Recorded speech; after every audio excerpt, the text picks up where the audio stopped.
Rogers TV. The opinions expressed in the following programs are those of the participants and do not necessarily reflect those of Rogers Cable or Rogers TV.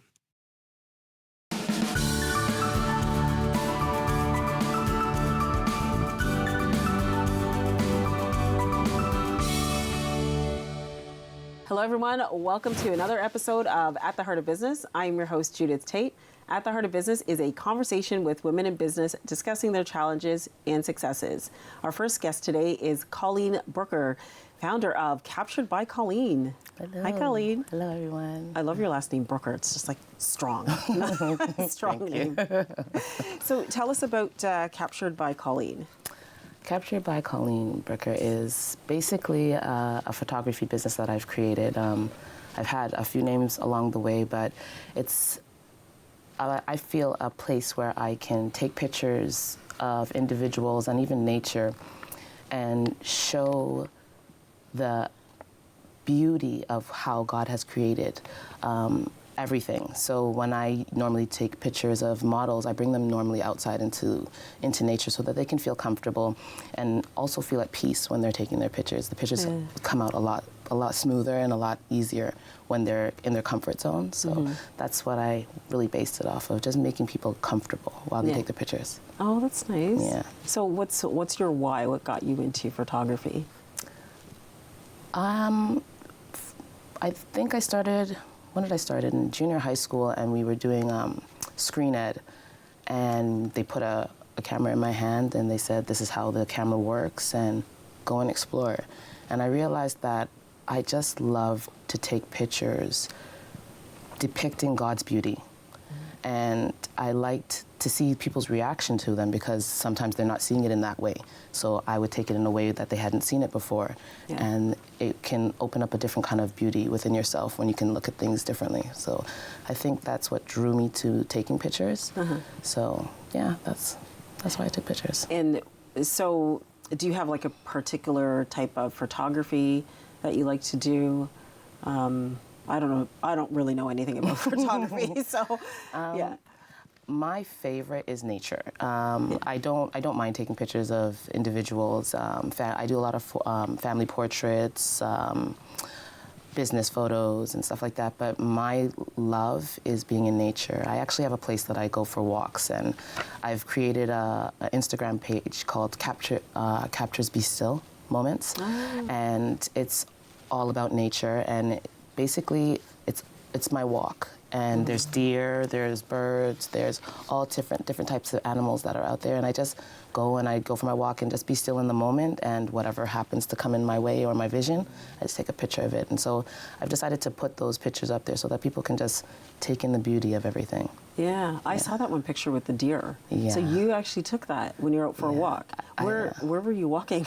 I actually walk over by Lynn Shores. Nice. It's in between Whitby Ajax area. Yeah. And I've been going there for about 5 to 6 years. So now when I go there, the deer actually walk out towards me and greet me. So I'll bring apples. I know I'm not supposed to. And I'll bring bird seeds and stuff like that. And they literally, because their scent is so strong, they come out and they greet me now. And some people didn't believe me at first, but then I had to start taking pictures so people would believe me. So it's absolutely beautiful. And to be in that kind of atmosphere where the animals trust you enough to get that close is a completely different feeling. So to be able to capture it on film is another mind-blowing thing. So how close were you to that picture, or to the deer when you took that picture? I'm able to feed the deer. They're pretty close. Oh my goodness, that's so beautiful. Yeah. Wow. Yeah, I know nature, it's just, for me, it's just so calming. Whenever I get a chance, I like to just go out in my backyard and just walk barefoot. And ground, Yeah, just get really, really grounded. It's just, awesome. Yeah, it's such a good feeling. It's a different feeling, right? It's you getting to be a part of everything. Nature, the whole universe is all tied up into that. So it's just nice to just get out there and be able to take pictures of that as well, right? Yeah. So it's nice. Oh, good for you. Yeah. So is this like a family thing? Does anyone else in your family take you? into photography or? Yeah, actually, so that's funny that you say that because so I found out in my 20s that my grandfather, that's from Guyana, he was a photojournalist. So he would go around taking pictures of what was going on in his neighborhood and his city, and then he would bring it to the newspaper, write out his articles, and that would be part of like the Gazette and stuff like that. And then I also have a cousin, his name is Zakaya, and we've grown up together. We're like brother and sister, and we've grown up together, and we share the same love of photography. So it's kind of cool, like every once in a while we'll bounce back each other with ideas, and we'll even do events together and stuff like that. So it's nice to have that companionship with my cousin, because it's a lot of people don't really understand why we take photography, but it's a love that we've had, and it was like literally we were born into it, so it's pretty cool. So what kind of events would you do together? So we've actually done a few Caravana events together. We do, we'll go to parties, we'll do event pictures. We've done portrait pictures for Caravana costumes together. We've done weddings together. Pretty much pretty much everything. So we do a lot of things together, Oh, that's nice. It's nice to have a partner or someone that you can rely on. Yeah, very much so. So what kind of challenges have you faced in this business? Comfortability. So it's hard when you have somebody that's not used to being photographed in front of the camera. Okay. So if you get somebody that's not comfortable, the smiles might be weird, or the posture might be weird, so what my thing is I'll stop everything and I'll be like, so we're gonna talk for a little bit. We're gonna do some breathing exercises. We're gonna get comfortable. You have to be comfortable with me if you want the pictures to look nice. So I have to get them into their comfort zone. And then we'll play around a little bit, and then once I get them laughing a little bit, that's normally when the pictures really come out really nice. So, but I really garner myself on making sure that whoever's in front of the camera is comfortable. That makes perfect sense, because if they, like, whatever they're feeling, it will come out in the photo. 100%. Yeah, 100%. good for you. And like, your energy is really, really good, so I could see you helping people to stay calm and just feel better. Yeah, well, you know what? I think, especially with the energy thing, being a photographer, you get to see just like the soul of a person through your lens. And so if you can't get them to be comfortable with you, that's going to be a problem. And they're paying you for these pictures, right? So you don't want them to put a picture up on their wall and they're like, I hate this picture. I don't like my smile. I want them to look past it and be like, I enjoyed my time taking this picture. Oh, that's nice. So you probably get like a lot of repeat customers? Oh, that's good. Yes. Well, I won't lie. Most of my customers are word of mouth. Oh, nice. I put up the Instagram pictures because people really, they were like, you need to do this, Colleen. But I really didn't need to. Most of my customers are by word of mouth. Oh, okay. Oh, that's good. That speaks to your work. Yeah, that feels awesome. And what kind of, as far as like, failures, have you had any failures in your business that were very impactful, but maybe a blessing in disguise? Yes, 100%. I've actually had to get to a point where I like that word failure. Oh, okay. Yeah. Because a lot of people don't like that word failure, but when you fail, you have to get better if you want to stay in the same business that you have. So I've cycled through a couple of names that when I was getting really good at what I felt I was doing, the name was taken away from me in a way. So I had to revamp myself. There's been times where I've had health issues where I'm not able to work for a certain span of time. That actually made me reflect on what type of pictures I was taking. So it kind of brought me back to where I want to be. What kind of pictures do I want to take? So it makes you reflect. Whenever you fail, it makes you reflect, okay, what was I doing? How do I make it better? What's going forward? And what do I want to bring to everybody? Because this is not just for me. It's for everybody else, right? So whenever you do fail, you just have to you don't have to change yourself for everything, but you can revamp yourself in a way where you can make it just a little bit better than it was before. Oh, okay. Yeah, that makes sense. Yeah. And what's your definition of success? My definition of success is knowing that when I see somebody after I've taken pictures of them, that they are ecstatic to see me because they absolutely love the work that I did for them. Before, I used to think that success would be money, but I'm now realizing that there's a lot of wealthy people out there that they're not happy. Yeah, right? true. So my thing is, it's not about the money, it's about how does your client and your customers feel about the work afterwards, and how do you bring that to somebody else? That's what I consider success. Yeah, that's good. A very good point. It's not always about money. So, yeah, good. And where do you see yourself, say, 5 years from now? Still a photographer. I would like to do traveling photography soon. I want to be able to travel the world and take different pictures. I've been to a few places before, but I'd like to travel to Greece or Ireland, and just I'm a history buff, so there's times where I'll be reading something and something will catch my eye and I'm like, I need to see that for myself. So I'd love to travel, even just take my books and everything that I've witnessed over the years and just be like, I want to go there. And I also want to be able to do art show pop-ups. Like, I want to be able to bring my work, but also others, so that we can have an experience where everybody else can just be in their element and share their beautiful artistry and just be, just share with everybody.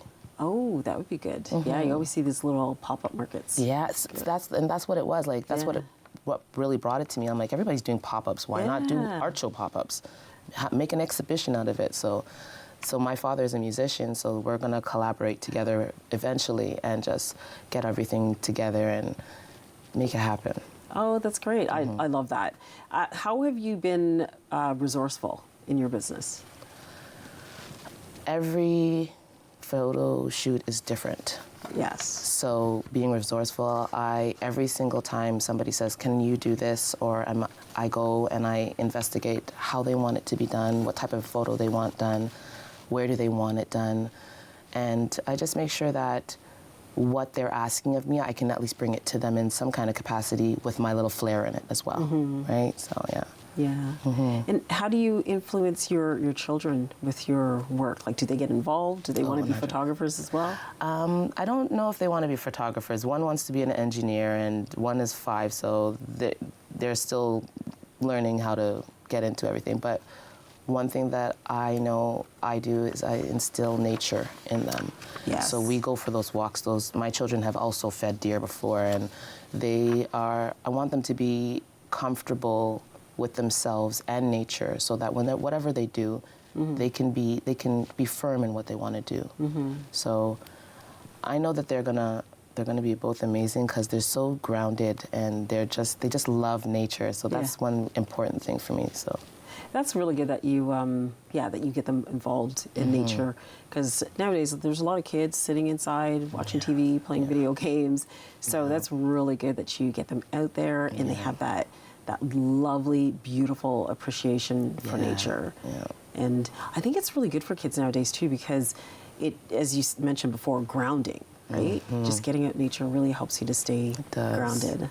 It does, because with the internet and everything that's going on, it's pretty intense with video games and all that. They're losing themselves. They're not in tune with the actual world. It's the video games that they're in tune with. So I do have an 11-year-old son, and he loves his video games, but we do have to there's a point in the day where we have to go for a walk. Yes. There's a point in the day where we have to do something outside, nature-wise, to kind of get yourself away from all of that intensity of the internet, because it is scary, and raising children, it's very scary. Yeah. So. Well, it sounds like you're doing a great job. Why, thank you. Thank you so much for this conversation. It was great chatting with you. Thank you so much for having me. Thank you. Stay tuned. We'll be speaking with Mallory McGrath next.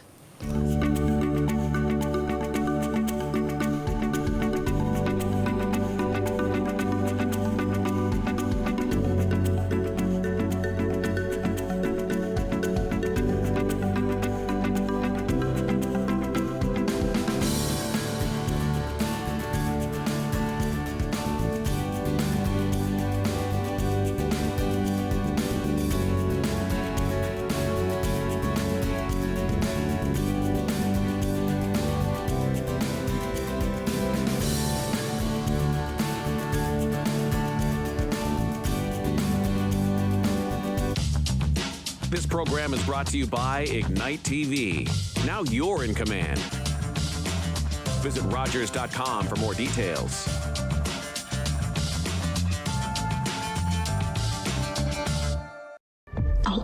always protect you. She is my sister, and she's innocent. You saved her more than once. I know you'll save her again. You took her from me. I have access to everyone you love. What happens next is on you. I'm coming for you. And you will pay for all the pain you caused. I'll be waiting. Found season premiere Thursday, October 3rd on City TV. This is Rogers TV.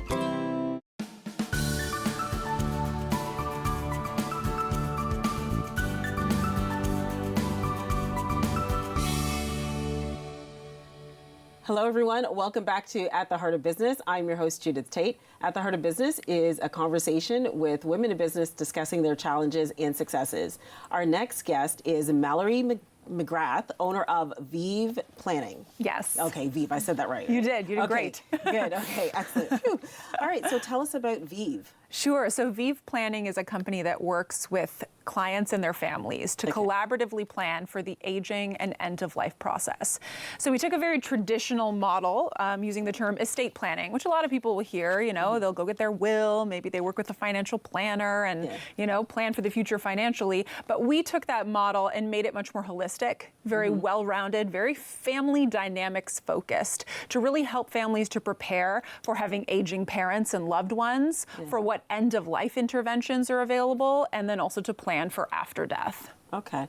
That is a very unique type of business. So tell us how you got into that, because it sounds like you do a lot. Yes, we really do. So I was an estate litigation law clerk for a decade, and we focused a lot on estate litigation. So by the time that families came to the lawyer that I worked for, they were fighting. So that family is destroyed. You don't come back from suing your brother or your sister. You don't.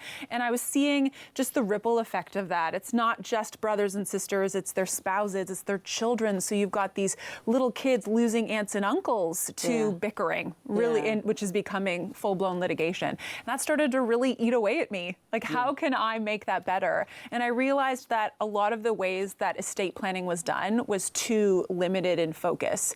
It's, you know, you go to a lawyer, you focus on the legal matters. You go to a financial advisor, you're focusing on the financial matters, but you're not actually looking at the family as a whole and what is best for that family. So we really work with families before a lot of times they go to those other trusted professionals, and we prepare them as a family for that whole process and then pass them on to the lawyers, the accountants, the advisors of the world to help them with the specific tasks that those providers give. Oh, that's really good. And I know whenever, like, that's a very sensitive time for families. So it takes a lot of one-on-one care, which is why I think your business is amazing. Thank you. So we had a brief conversation about how I have my blockages around that. And it's just like talking about it. It's very, I don't know, like, I don't know if scary is the word, but it's just like maybe uncomfortable. Yes. And I was just like, I don't want to deal with it. So how do you help clients like that? You know, it's not your fault. It's not anyone's fault. We live in this North American society that has just taught us that we can have and do anything we want. And that means that we can choose to live to be 100 and we're going to be healthy till the day we die, right? We just have this rose-colored glasses on about what life really can be. And it's not like you need to sit around and contemplate your own death to do estate planning. You don't. But you need to just acknowledge that you're living, one day you won't be, and there's a lot that can happen in between. And so a lot of times if I'm working with a person, I say, look, it's really about taking the time to let yourself think about it on your own. And then maybe you go to your spouse or partner and try to have a conversation with them. And then that ripple effect happens where you just start to become, in some ways, desensitized to it. I mean, I still feel really emotional if I sit here right now and think about dying now at the age of 37. It's not a great thing to think about. But I also don't go into a state of panic the way that I used to. So it's taking the time to get comfortable with the topic. It's taking the time to teach your parents, to teach your friends, to teach your own children to be comfortable with the topic. Everyone will die, but not all of us are going to be lucky enough to age. So actually realizing that and feeling comfortable with it and embracing and enjoying the life you have is really what Vive Planning is all about. Oh, that's great. I think I would, well, I know I would come to you because I know I'm thinking, she can, help me to work through it and stuff. I can help you. Okay, that's awesome. So what kind of challenges do you face in this business? Like, do you face clients that are difficult to work with because they don't want to accept it. Yeah, I mean, our greatest challenge, and I said this from the very beginning when I met with the marketing and branding company that I chose to work with, I said, my greatest obstacle is a whole societal mindset that we shouldn't talk about getting old. Right? That aging is really the focus in our media. Aging is on aesthetic aging, but really aging should be on whole body, mental wellness aging. There's this stigma around talking about money, right? We shouldn't tell our kids how much money we have, or right? And there's also a big stigma around talking about end of life and death.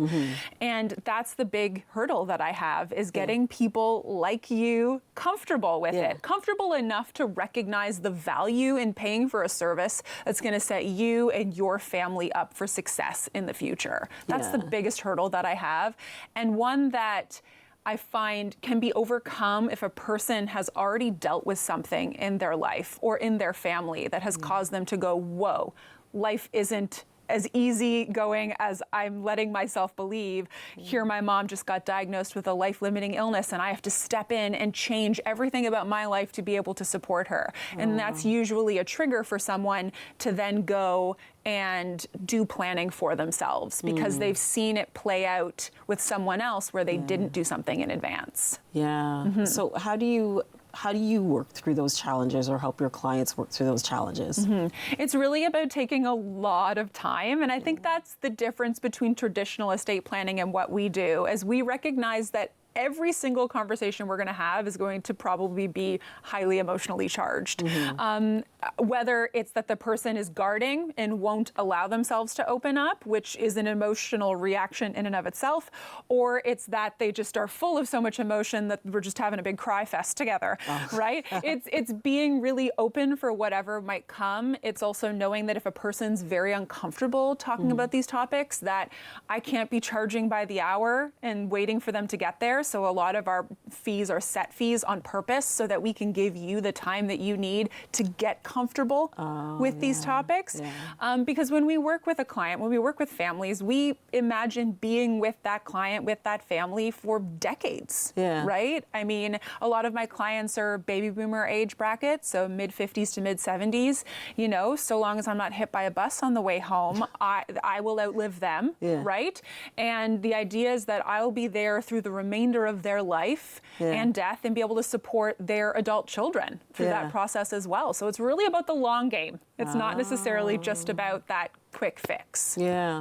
So like sitting there, you know, talking to people about this planning, it must, and it gets emotional. It must take a lot out of you. Do you find? How do you, like, what kind of self-care do you do, or how do you find that balance? I really believe in that old adage, well, it's still pretty relevant on airplanes, right? Where you put the mask on yourself before you put it on everybody else. And when I went into this entrepreneurial journey, I'm the type of person who like gives 1,000% or nothing. And I realized that I was already a mom at that time. So I was like, I can't do that. That's not actually going to be possible. I can't live in that hustle culture and just put 1,000% in, because that's not going to happen, especially when I have a kid at home. So for me, I really take care of myself first. And if that means that the business isn't doing as well this month because I'm not doing as well, then okay, then that's fine. I mean, life and death is going to exist forever, right? Sure. So there isn't always a big rush to accomplish something. And that was a really big learning curve for me, was recognizing that I'm okay to take my time. You know, I did something in my personal life recently that really depleted me, and I had a really slow business month, and I was beating myself up about it. And then I said, you know what? I have to recover. I'm not going to do a good job for my clients if I'm not in the best state that I can. So well-being for me is eating well, exercising. I got into lifting weights a couple years ago. That's really big for me. And I'm a singer, so I love going out and singing and performing in theater, and that fuels my soul and connects me to my own emotions, which allows me to do well for my clients at the end of the day. Oh, I love it. Yes, like singing, theater, like it's just such a great form of self-expression. Exactly. Oh, that's great. I love it. If we had time, I'd ask you to sing for us. But that's okay. Next time. Okay, for sure. So as a business leader, how do you stay true to your values? I think what's really key is a lot of times ignoring everyone else for a hot minute and really focusing on what you want. Yeah. And then being comfortable with how what you want is in complete contrast to what another female entrepreneur is doing. There are some people who live in that hustle culture and it does well for them and they do well and appear to be thriving in it. Who knows for sure? But for me, that's not going to be how I am successful. So being really comfortable and confident in what I believe in. And yes, taking some outside influences when they're going to be positive and constructive to what my long-term goals are, but also being really comfortable being like, this person's really different in how they're running their business, and that's okay. I'm going to do it my way and be really confident in that. Oh, good. Yeah. So you've talked about end-of-life planning and estate planning. Is there a difference? So estate planning, I mean, it's an unregulated profession. There are different professions that provide estate planning services. So lawyers, financial advisors or planners, and accountants will typically provide some version of estate planning. We use the term aging and end-of-life planning on purpose because we want you to think about getting older. What is 65, 75, 85-year-old Judith going to look like? Or what do you want? What do you want to look like is really the more important question. What do you want to be doing with your life then? And then if what you want to be doing doesn't match your life now, what can we be doing now to get you to 85-year-old Judith, right? So talking about aging, which is your life, and then talking about the end of your life, that actual act of dying, and then after death, which is really where more traditional estate planning comes into play because you see a lawyer to write a will. Well, your will is for after you die, right? So it's kind of encompassing the whole life and death element. And our name, Vive, although it's spelled with two I's, if you take one I out, Vive is a French word. It means to live. Yeah, which was kind of the whole point. And if you see our branding, if you go to our website, you'll see the way that the design of our logo is the two eyes are turned into each other and they look like two people looking at each other. So it's the idea that we should be collaborating in our lives to plan for the best life that we can have. That's true. Yeah. So what are the misconceptions when it comes to aging? Oh, that it will be easy, I think is the first one, that we don't need to plan for it. There's still this mentality that you retire at 65 and that you'll die within a decade because not long ago, that was the norm. But now we're seeing, I mean, the average age expectancy in Canada is 86 for men and 89 for women. So that's over 20 years past typical retirement age for everyone. So forget about being financially prepared for that, because that's a whole other conversation. Just being prepared for what it means to live a very long life, to very slowly decline. And how that exists from a cognitive perspective, but also a physicality perspective, how you're going to change the way you live, how you're going to change your home to accommodate or move into retirement home systems, how your adult children or nieces and nephews, that next generation below you, is going to support you and be your caregivers. I mean, being a caregiver wasn't so much a thing decades ago, but it definitely is now, right? We see boomers with their silent generation parents who are living into their late 90s now, having to be caregivers while they're in their retirement years, where they plan to be, golfing and traveling all the time, and now they're caregivers. And so reframing our minds around what aging will look like for our parents, but then also for ourselves, is really key for long-term planning and feeling fulfilled in your life.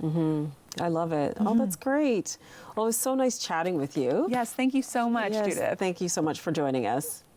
And thanks for watching. We'll see you next time on another episode of At the Heart of Business.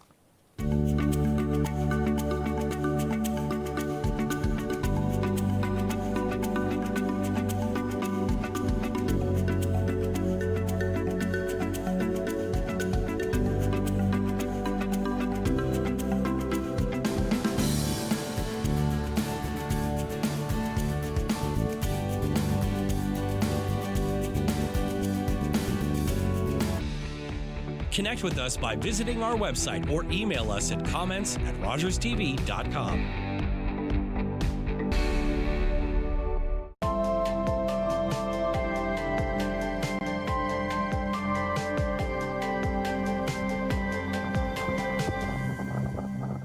I walk for my partner who is on dialysis.